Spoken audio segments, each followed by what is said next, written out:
Bismillahirrahmanirrahim. Assalamualaikum warahmatullahi wabarakatuh.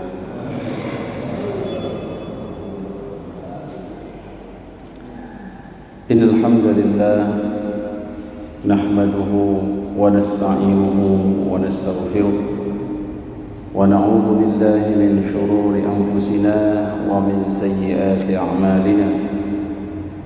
من يهده الله فلا مضل له ومن يضلله فلا هادي له أشهد أن لا إله إلا الله وأشهد أن محمدا عبده ورسوله لا نبي بعده اللهم صل وسلم وبارك وكرم على حبيبنا وشفيعنا وقرة أعيننا محمد وعلى آله وصحبه وسلم تسليما كثيرا أما بعد نود التعلم والتعليم والإفادة والاستفادة والنفع والانتفاع لله تعالى رب اشرح لي صدري ويسر لي أمري واحلل عقدة من لساني يفقه قولي اللهم إنا نسألك الهدى والتقى والعفو والغنى Amin ya rabbal alamin. Ikhwatul iman jemaah sekalian, mari kita senantiasa bersyukur kehadirat Allah Subhanahu wa taala atas segala nikmat yang telah Allah berikan kepada kita, khususnya nikmat iman, nikmat Islam, nikmat kesehatan dan nikmat kesempatan untuk terus bisa beribadah kepada Allah. Salat maghrib berjamaah di masjid yang mulia ini tanpa ada rasa takut sedikit pun, tanpa ada gangguan sedikit pun, dan ini adalah nikmat yang harus kita syukuri karena ada di antara saudara-saudara kita yang sedang diuji oleh Allah, khususnya saudara-saudara kita di Palestina misalkan, yang dalam kondisi hari-harinya senantiasa ribat atau waspada dan terus siaga. Bisa jadi mereka mau ke masjid pun sulit karena kondisi yang tidak memungkinkan. Maka kita bersyukur kepada Allah Subhanahu wa taala, nikmat sehat, nikmat sempat, nikmat aman dalam sedang melaksanakan ibadah ini harus kita imbangi dengan rasa syukur dan khusyuk kita, dan terus mendoakan saudara-saudara kita yang sedang diuji oleh Allah, semoga diberikan kesehatan, kesabaran dan keselamatan. Amin Allahumma amin. Dua ayat yang akan kita bahas pada malam hari ini juga masih berkaitan dengan hal-hal yang berhubungan dengan jihad fisabilillah, yaitu surat Al-Anfal ayat ke-65 hingga ayat ke-66, di mana kita akan mengenal bagaimana kegigihan dan bagaimana kesabaran umat Islam, khususnya seorang muslim dalam berjihad, berjuang di jalan Allah, di mana hal tersebut telah dicontohkan oleh Rasulullah sallallahu alaihi wasallam bersama para sahabat-sahabatnya dalam memperjuangkan Islam dan menjadikan Islam ini tetap berkibar dan tidak dihinakan. Mari kita baca terlebih dahulu ayat ke-65 hingga 66 dari surat Al-Anfal. Bisa nanti mengikuti setelah saya atau menyimak dengan baik setiap bacaan. Semoga pahala bacaan kita ini diberikan oleh Allah, satu hurufnya satu kebaikan, dan satu kebaikan itu dilipat gandakan menjadi 10 kali lipat. Amin Allahumma amin. Surah Al-Anfal ayat ke-65 hingga 66. A'udzu billahi minasy syaithanir rajim.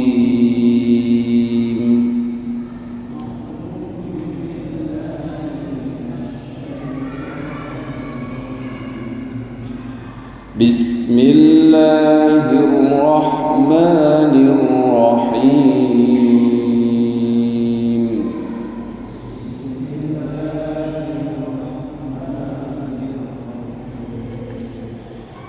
يا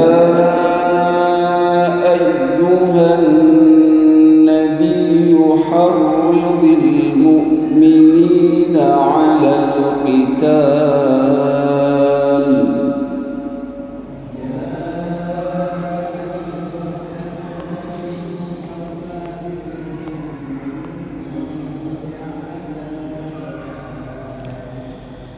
إن يكن منكم 20 صابرون يغلبوا 200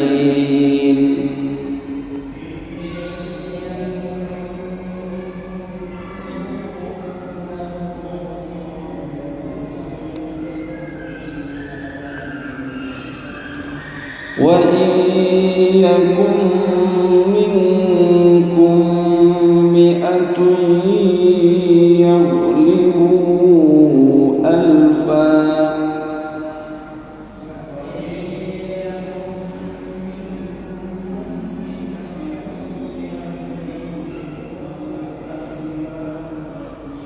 يغلبوا 1000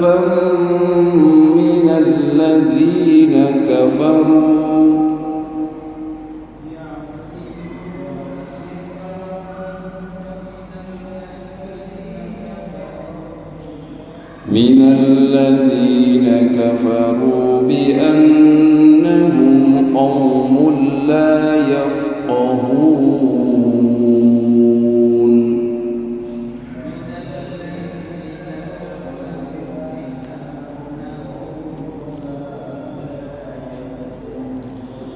الآن خفف الله عنكم وعلم أن فيكم ضعفا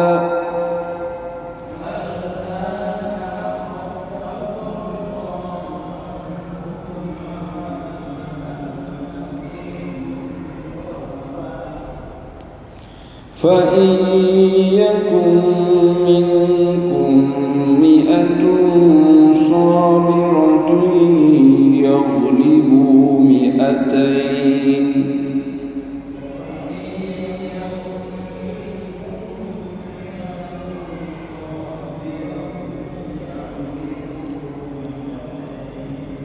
وإن يكن منكم 1000 يغلبوا 2000 بإذن الله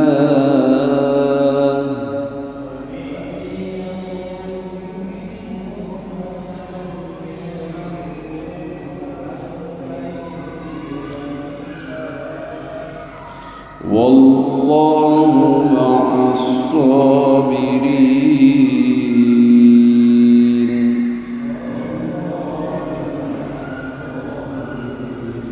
صدق الله مولانا العظيم.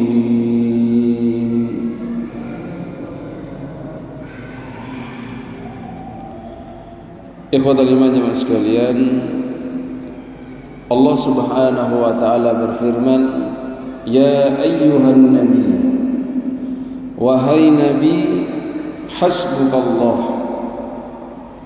Sebelumnya telah disampaikan oleh Allah di ayat 64 bahwasannya wahai nabi, cukuplah bagimu Allah, wa manittaba'aka minal mu'minin, dan cukup bagimu orang-orang beriman yang senantiasa menyertaimu dan juga berlaku loyal kepadamu.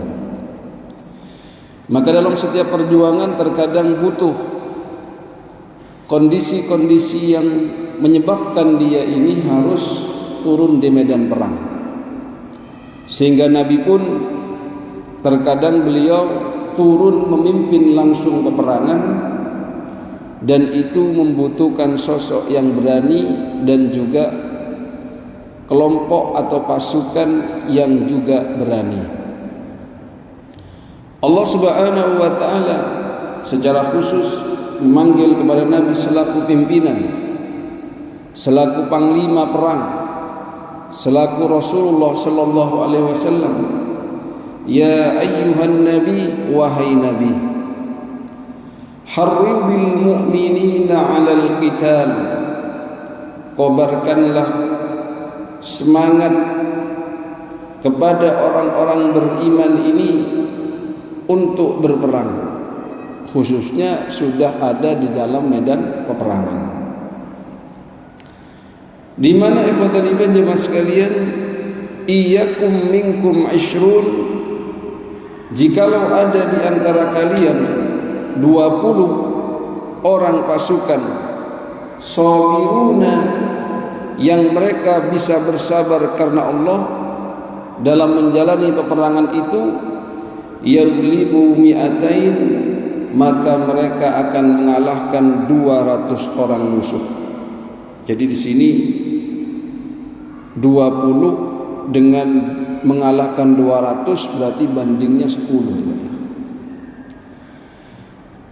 Wa iyyakum minkum, dan jika ada di antara kalian mi'atun 100 orang yang sabar, yaglibu alfan, maka mereka akan mengalahkan 1000 orang pasukan minal ladina kafaru, dibandingkan orang-orang kafir, yaitu 100 pasukan mukmin Allah berikan janji akan mengalahkan 1000 dari pasukan orang-orang kafir, karena mereka sesungguhnya bi annahum qaumul la yafqahun, kaum atau segerombolan orang la yafqahun yang tidak faham dan tidak mengerti. Namun itu diberikan oleh Allah kemudahan dan juga keringanan. Bahwasannya ayat selanjutnya, al-ana, sekarang, khaffafallahu ankum, telah diringankan kepadamu oleh Allah, wa alima anna fikum dha'fa, dan dia mengetahui bahwasannya pada diri kalian itu terdapat kelemahan. Maka bentuk keringanan itu, fa iyyakum minkum mi'atun, jikalau ada di antara kalian 100 orang sabiratun yang sabar, maka cukup yaglibu mi'atain, dapat mengalahkan 200 orang yang kafir dalam peperangan. Wa iyyakum minkum alfun, dan jika ada di antara kalian 1000 orang yang sabar, yaglibu alfain, maka mereka akan mengalahkan 2000 orang yang kafir dalam peperangan itu biiznillah, dengan izin Allah. Wallahu ma'as sabirin, dan Allah beserta akan senantiasa menolong hamba-hambanya yang mampu bersabar karena Allah. Ikhwatul iman jemaah sekalian, dikatakan bahwasannya hal tersebut dipaparkan oleh Ibnu Abbas ketika Allah menurunkan dan mewajibkan kepada kaum muslimin agar setiap 1 orang melawan 10 orang musuh dari kaum kafir ini, mereka ini sangat berat merasakan hal tersebut. Bayangkan 1 pasukan melawan 10. Lalu Allah turunkan ayat ini, ayat ke-66 ini sebagai bentuk keringanan kepada mereka dengan mewajibkan 1 orang hanya melawan 2 orang musuh. Diambil dari hukumnya ini, andai saja 1 orang atau setelah dihitung oleh panglima perangnya dalam suatu jihad atau dalam fisabilillah, kok tidak memungkinkan ini secara hitungan logika berfikirnya itu atau hitung-hitungan perangnya, maka boleh dia tidak berperang. Karena ini adalah kemaslahatan bagi pasukannya. Dulu pernah kejadian, misalkan Sayyidina Khalid bin Walid setelah mempertimbangkan kalau ini dilanjutkan maka akan banyak sekali yang berguguran karena tidak keseimbangan pasukan, akhirnya beliau diantaranya adalah memilih untuk kembali ke Madinah, dan itu pun tidak dimarahi oleh Nabi, dan itu dianggap suatu strategi dalam peperangan karena sudah 3 diantaranya panglimanya gugur ketika melawan Romawi pada saat itu. Ikhwatul iman jemaah sekalian, namun dalam sejarah kita dapatkan Nabi SAW sangat bersungguh-sungguh dalam urusan ya ayyuhan nabiyyu harridil mu'minina 'alal qital. Termasuk misalkan dalam perang Badar, di mana pasukan umat Islam pada saat itu hanya berjumlah 315 kurang lebihnya melawan pasukan yang dipimpin oleh Abu Jahal yang jumlahnya 1000 pasukan lengkap dengan persenjataan lengkap. Jadi kalau 300 banding 1000 itu perbandingannya kan 1 banding 3 orang. Tapi tetap beliau maju dan alhamdulillah biiznillah dengan izin Allah, Allah berikan kemenangan. Termasuk yang paling dahsyat dalam perang Uhud, begitu juga dalam perang Ahzab, di mana umat Islam pada saat itu dikepung 10.000 pasukan, yang mana mereka pun sudah merencanakan untuk menyerbu dalam satu waktu, namun Allah Subhanahu wa ta'ala menggagalkan usaha mereka hanya dengan 1 orang kafir dan musyrik yang masuk kepada Islam. Lalu Rasul menyuruh dia untuk bagaimana mencorak-porandakan persatuan dari pasukan 10.000 ini dengan strategi perang. Dan diantaranya Allah lemahkan kekuatan ini dengan adanya angin, puting beliung, badai, suasananya cukup mencekam dan dingin sekali pada saat itu. Dan ini ikhwatal iman pelajaran bagi kita umat Islam, bahwasannya doa bukan sesuatu yang dianggap remeh, tapi doa itu adalah silahul mukmin, yaitu senjatanya orang beriman. Nah, kondisi itu kalau kita tadabburkan kepada kondisi saudara kita di Palestina ini, yang berapa hari ini Masya Allah ya, digempur habis-habisan, bahkan diblokade, dikepung, bahkan akan direncanakan untuk diserang dari jalur darat masuk ke ranah umat Islam yang ada di Gaza khususnya. Tetapi dalam berita itu disampaikan adanya badai, banjir, angin ya, menyebabkan rencana tersebut gagal dan diurungkan. Belum lagi adanya perselisihan di antara pasukan mereka yang mengatakan kalau tidak bagus kalau turun masuk ke wilayah Gaza, karena itu nantinya bisa menyebabkan kerugian yang besar. Itu ikhwatal iman, kalau kita tadabburkan kemudian kita merenungkan bagaimana dulu zaman-zaman Nabi di Madinah dikepung oleh musuh-musuh Allah itu, juga Allah kirimkan bantuan, dan bisa jadi itu bagian dari jawaban Allah dalam urusan doa-doa yang dipanjatkan oleh umat Islam, khususnya Rasulullah pastinya.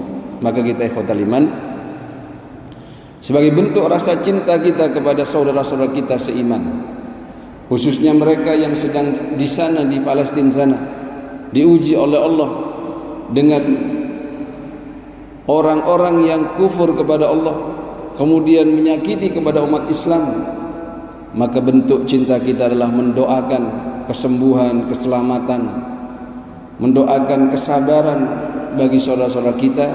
Dan jikalau ada rezeki, bolehlah kita berbagi dengan niat apa? Bahwasannya orang yang saling mencintai karena Allah itu diperintahkan oleh Nabi, tahadu tahabu, salinglah memberikan hadiah agar kalian itu mencintai karena Allah Subhanahu wa ta'ala. Apalagi saudara kita ini dalam kondisi yang membutuhkan.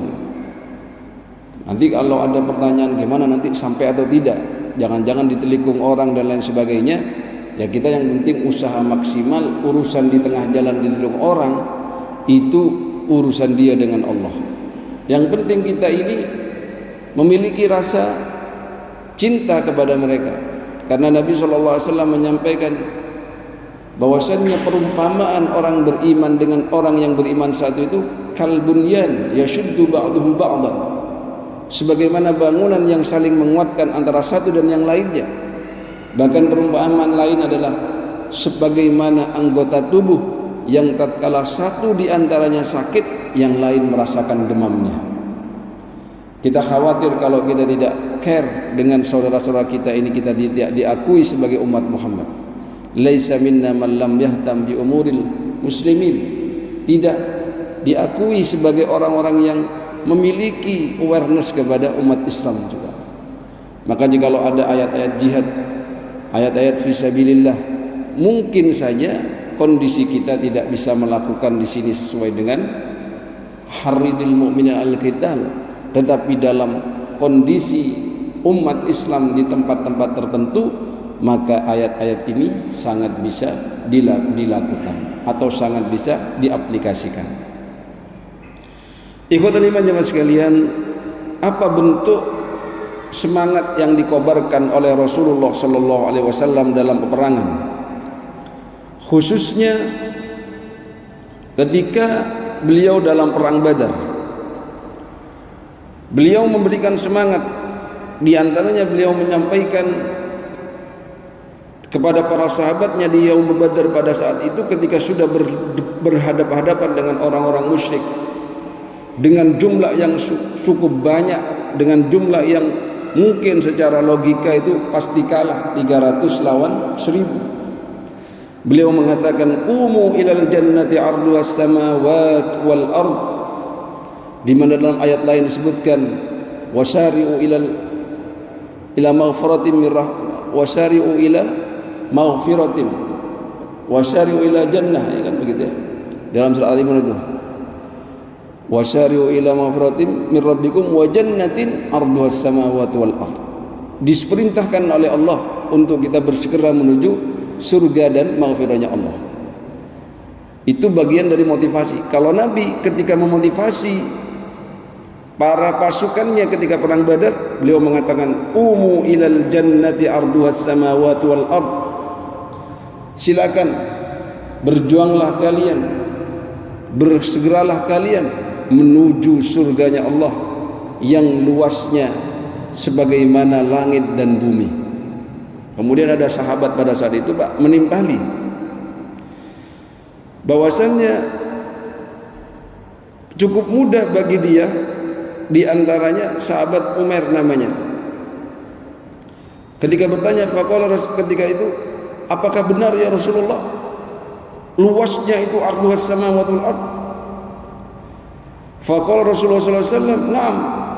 Iya, ditegaskan lagi sampai si Umar ini, sahabat Nabi yang mulia ini, dia ini tidak menyelesaikan makan kurmanya.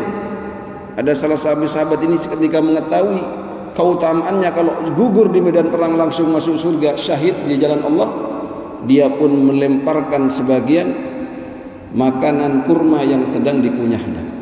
Malam artian ngapain nunggu lama-lama gitu, tujuan hidup ini mau masuk surga di antaranya.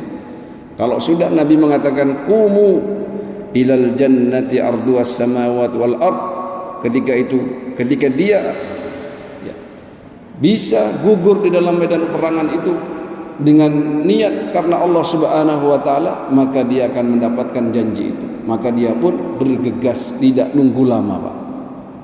Ini bagian contoh dari Nabi itu mengobarkan dan juga memberikan semangat dalam peperangan.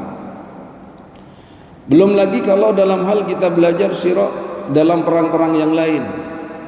Contohnya ketika perang Khandaq itu, bentuk Nabi memberikan semangat pada para sahabatnya. Beliau turun sendiri menggali parit itu.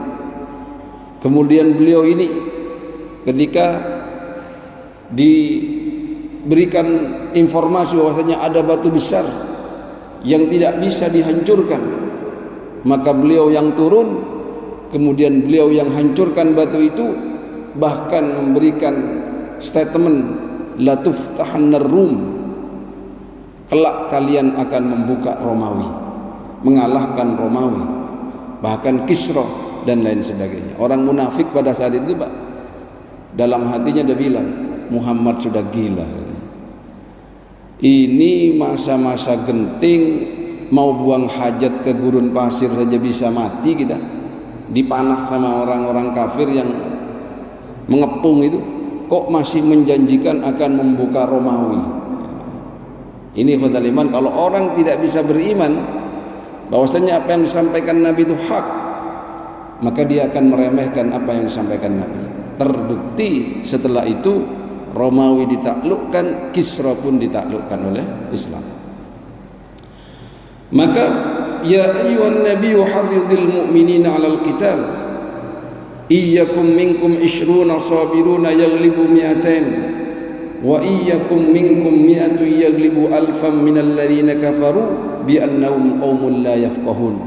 Bentuk kesabaran itu, Pak, ketika kita berada di puncak, diuji oleh Allah, kemudian kita merasa sudah tidak memiliki kesanggupan lagi, sepertinya kalau secara hitungan manusia ini pasti kalah misalkan, atau sepertinya kalau saya lanjutkan perjuangan ini saya akan menjadi korbannya. Tetapi ketika dia beryakin dan menyandarkan perkaranya kepada Allah, hasbunallah wa ni'mal wakil, maka Allah subhanahu wa ta'ala menurunkan izinnya. Karena di ayat 66 itu yang perlu kita garis bawahi diantaranya, wa iyyakum minkum alfu yaghlibu alfain biidznillah, yaitu dengan izin Allah. Lah izin Allah ini, misalkan kita baca ayat lain ya, kam mim fiatin qalilatin ghalabat fiatan katsiratan biidznillah.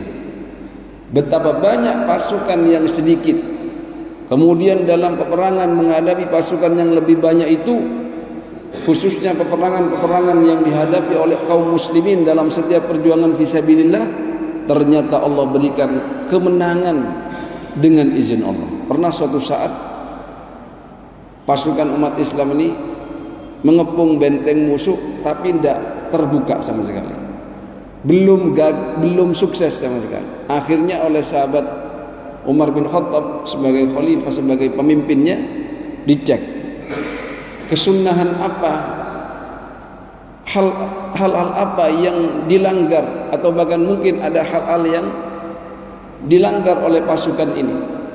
Ternyata beliau menyimpulkan ini sunnahnya siwak ditinggalkan. Maka diputuskan sebelum penyerangan besok semuanya harus bersiwak. Akhirnya, Pak, semua kayu-kayu yang sekiranya bisa dibuat siwak itu dipotong-potongin, dijadikan siwak oleh pasukan umat Islam pada saat itu, sampai intelnya musuh itu memberikan bocoran kepada benteng tersebut, kepada kepalanya, sudahlah, ini kayaknya penyerangan terakhir, sudah pada gregetan semua untuk pasukan umat Islam. Sebelum kita dirobohkan, udah kita nyerah saja. Soalnya ini sudah, jangankan kita ini, kayu-kayu digerogoti semua sama orang-orang pasukan Islam. Itu, Pak, diantaranya.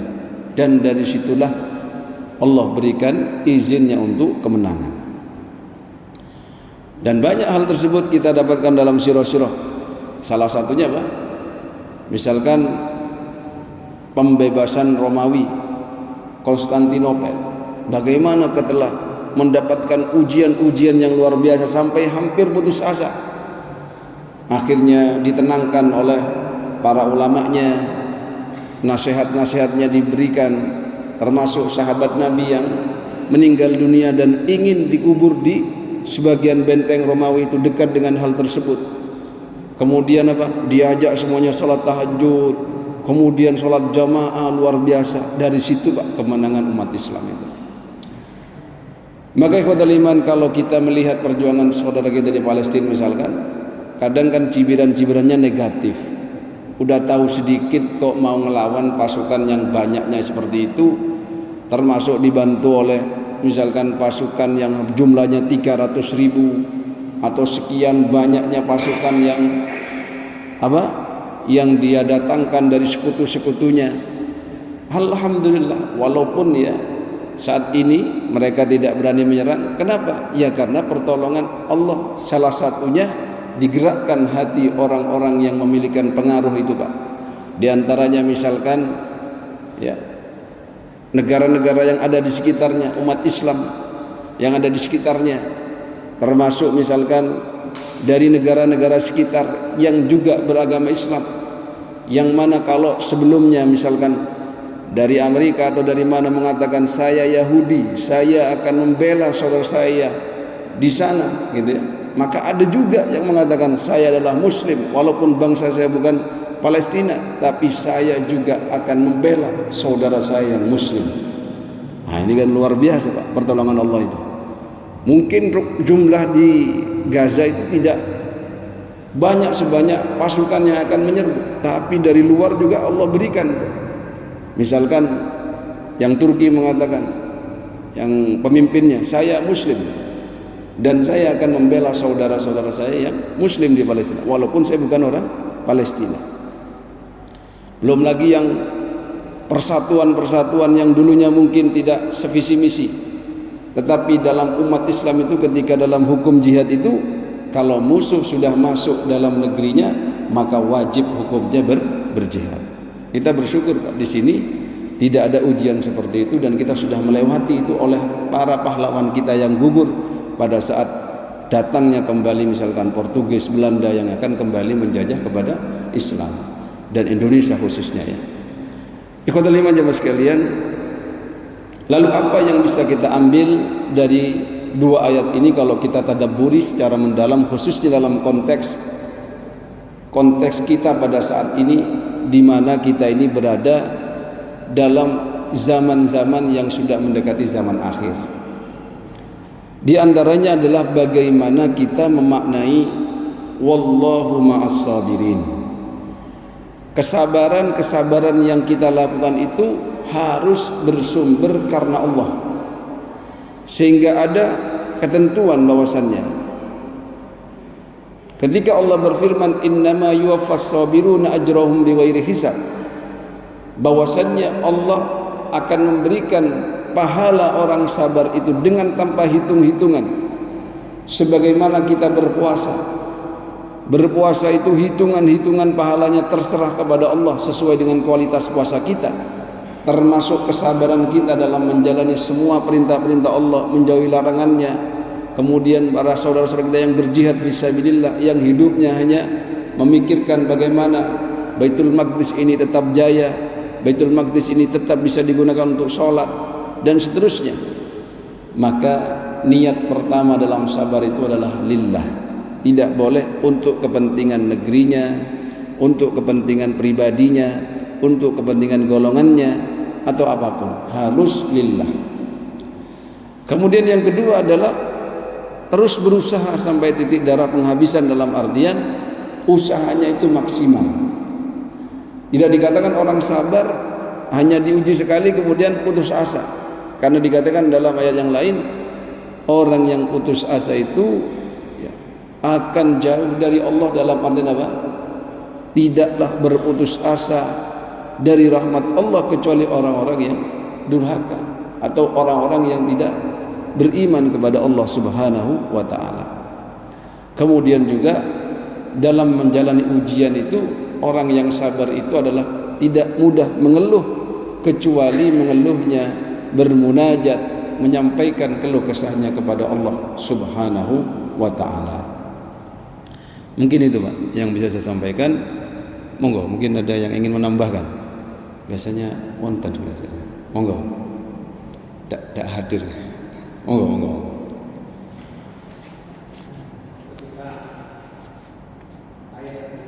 Nggih.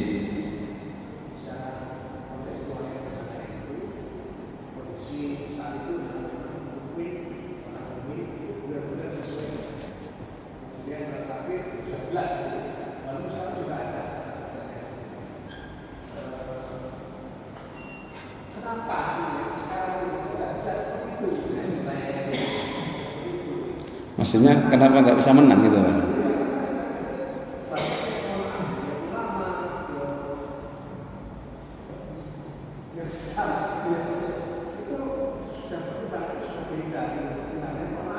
Iya.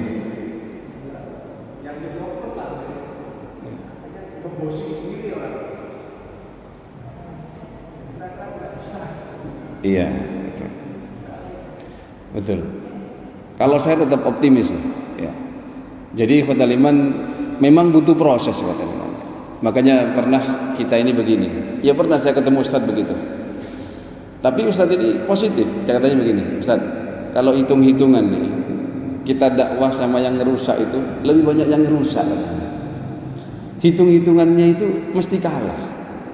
Kalau dalam urusan dakwah, misalkan khususnya di sini, misalkan kita ibarat menanam benih 100, yang ngerusak hamanya 1000.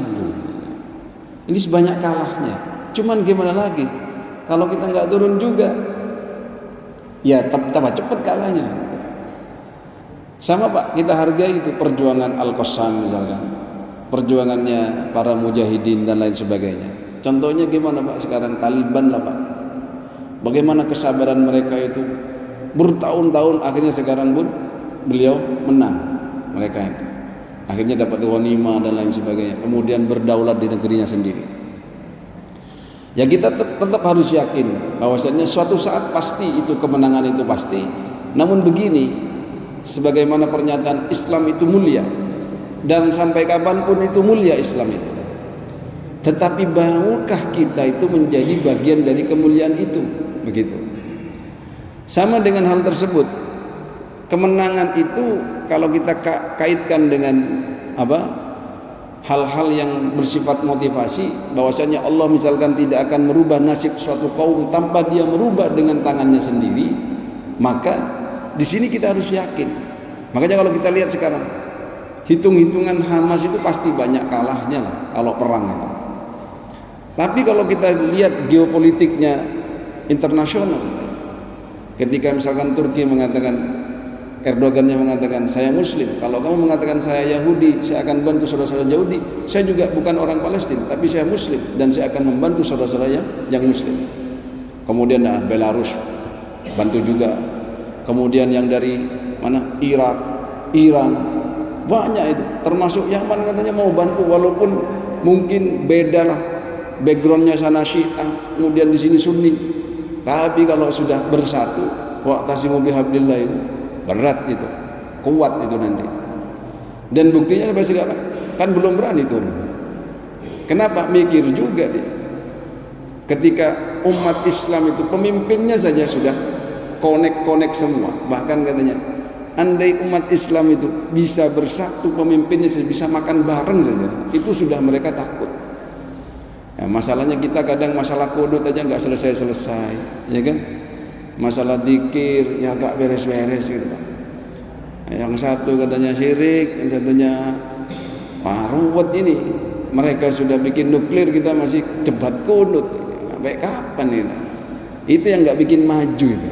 Maka kita juga butuh pemimpin itu yang juga memikirkan, kalau dia beragama Islam juga memikirkan kemuliaan Islamnya, bukan hanya bebek atau bukan hanya ya wis sing penting lah aku dadi ini gitu Pak. Ini memang agak sensi menyampaikan hal-hal seperti ini, tetapi bagaimana surat Al-Anfal dan At-Taubah ini kita nyampainya di situ. Saya juga kalau menyampaikan hal-hal seperti itu, khususnya dalam surat At-Taubah itu lebih keras lagi itu. Dan kalau kita salah aja menyampaikan, nanti orang menilai Islam radikal, Islam ini ngajak perang terus dan seterusnya. Ikhwatul iman, kadang mereka menuduh teroris itu kepada orang yang ingin membela negerinya sendiri. Kemudian mereka mengatakan, ini loh orang-orang di sekitar ini, kan di Israel ini banyak yang terluka. Nah kenapa tidak mikir itu? Yang di Gaza juga banyak, lebih banyak dari itu yang terluka. Nah, ini ikhwatul iman, semoga kita diberikan oleh Allah kesabaran, kemudian juga rasa cinta karena Allah Subhanahu wa taala. Tidak lupa untuk senantiasa mendoakan setiap mungkin kita setelah sholat, dalam tahajud. Juga mungkin ada rezeki yang bisa kita sisihkan untuk mendonasikan kepada saudara-saudara kita ini sebagai bentuk rasa cinta. Syukur-syukur itu dianggap sebagai jihad fisabilillah dengan harta. Walaupun ya mungkin kalau cuma 300.000 gak cukup ya buat beli roket ya Pak ya. Kalau kita di As-Saffat itu dikatakan, ya ayyuhalladzina amanu hal adullukum ala tijaratin tunjikum min azabin alim. Wahai orang yang beriman, maukah kalian aku berikan petunjuk, berikan kabar bahwasannya ada tijarah yang akan menyelamatkan kalian dari azab Allah yang pedih. Apa itu? tu'minuna billahi wa rasulihi wa tujahiduna fi sabilillahi bi amwalikum wa anfusikum dzalikum khairul lakum in kuntum ta'lamun, yaitu beriman kepada Allah dan Rasulnya dan berjihad di jalannya dengan harta kalian. Maka dengan harta kalian dulu, Pak. Kemudian dengan jiwa kalian, dengan badan kalian. Nah, jadi kalau kita nggak bisa turun ke sana, minimal harta. Tapi kalaupun tidak banyak, niatkan hanya sebagai bentuk rasa cinta. Kalaupun 100.000 buat perang nggak kerosok, atau 200.000 tidak kerosok buat perang, apalagi cuma 300.000, apalagi cuma 10.000, ya tidak kerasa. Mohon maaf atas segala kekurangan. Semoga kita bisa mentadabburi ayat-ayat Allah ini, tidak hanya membacanya tetapi bisa mentadabburinya dan memberikan motivasi dalam perjuangan-perjuangan kita, walaupun dianggap remeh oleh orang-orang sekitar kita, tetapi kalau kita niatkan karena Allah, hal yang kecil itu menjadi besar. Dan semoga kita mendapatkan ridha dan hidayah, taufik ma'unah dari Allah Subhanahu wa taala. Amin. Allahumma amin. Mohon maaf atas segala kekurangan. Terima kasih atas perhatiannya. Subhanakallahumma wa bihamdika asyhadu an la ilaha illa anta nastaghfiruka wa natubu ilaik. Assalamualaikum warahmatullahi wabarakatuh.